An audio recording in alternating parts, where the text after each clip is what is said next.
اعوذ باللہ من الشیطان الرجیم بسم اللہ الرحمن الرحیم اللہم صلی علی محمد و آل محمد۔ میرے تمام سننے اور دیکھنے والے مومنین اور مومنات کو میری طرف سے میرے چینل ناطق قرآن کی جانب سے السلام علیکم۔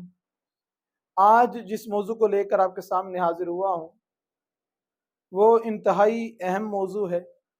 مکتب تشیع میں، فقہ جعفریہ میں اس کی اہمیت واجب کی ہے،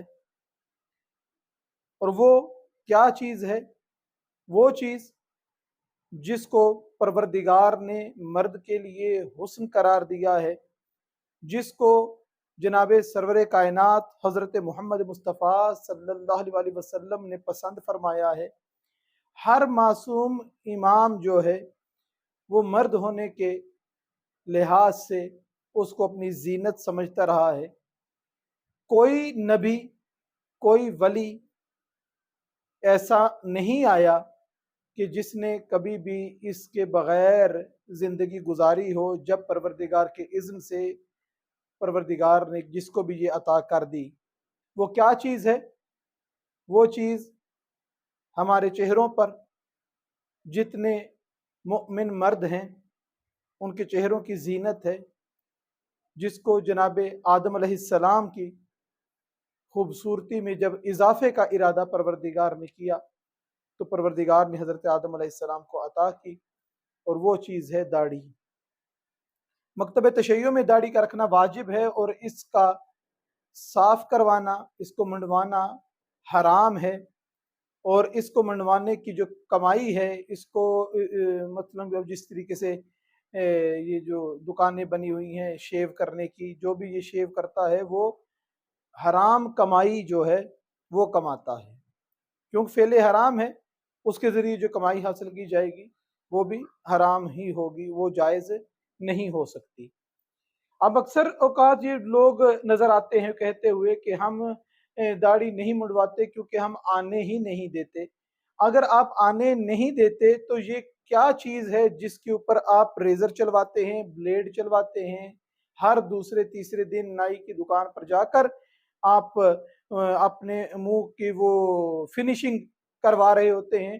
آخر کسی چیز کے آنے کا وجود کا خطرہ ہے، کسی وجود کے آثار موجود ہوتے ہیں تو آپ اس کو ختم کرواتے ہیں۔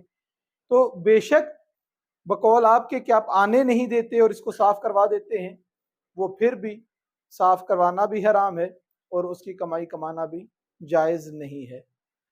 یہاں پر سوال کیے جاتے ہیں، بہت سے نوجوانوں کے ذہن میں یہ آتا ہے کہ کیا وجہ ہے کہ داڑھی کیوں رکھی جائے؟ اس سے پہلے میں جس طریقے سے عرض کر چکا ہوں کہ پروردگار نے کوئی نبی ایسا نہیں بھیجا جو بغیر داڑھی کے ہو، اور کسی نبی، کسی ولی، کسی معصوم امام کو زندگی میں ایک لمحہ بھی ایسا نہیں آیا کہ ایک مرتبہ زندگی میں انہوں نے داڑھی اپنی منڈوائی ہو یا بغیر داڑھی کے وقت گزارا ہو۔ یہ داڑھی کے ساتھ رہے ہیں۔ اس کو سیرت صالحین بھی کہا جاتا ہے کہ ہر صالح بندے کے چہرے پہ داڑھی ہوتی ہے۔ داڑھی کو اتنا متبرک سمجھا جاتا ہے کہ اکثر اپنے گھروں میں، دیہاتوں میں، ایسے علاقوں میں اگر کسی کی داڑھی پکڑ کر کوئی بندہ بات کرتا ہے، کوئی بات منوانا چاہتا ہے تو داڑھی کو ہاتھ لگا کے بات کرے تو سمجھا جاتا ہے کہ اس نے اس بندے کی بڑی عزت کی ہے، بڑی تعظیم کی ہے۔ داڑھی کو ایک معتبر مقام مکتب تشیع میں بلکہ اسلام میں دیا گیا ہے۔ جناب سرور کائنات حضرت محمد مصطفیٰ صلی اللہ علیہ وسلم جب بھی یہ سنا کرتے تھے کہ کسی شخص نے اپنی داڑھی میں حزاب لگایا ہے، اس کو کلر کیا ہے، تو جناب امیر علیہ السلام سے فرماتے تھے کہ علی جائیں اور اس کو بلا کے لائیں، میں اس کو دیکھنا چاہتا ہوں کہ وہ کس قدر خوبصورت لگ رہا ہوگا، کس قدر اس نے بہترین عمل انجام دیا ہے، اور ایک ایمانی رنگ اپنے آپ پر اس نے، اسلامی رنگ اپنے آپ پر اس نے کیا ہے، اور ایک اسلامی قدر کو اس نے خوبصورت بنانے کی کوشش کی ہے۔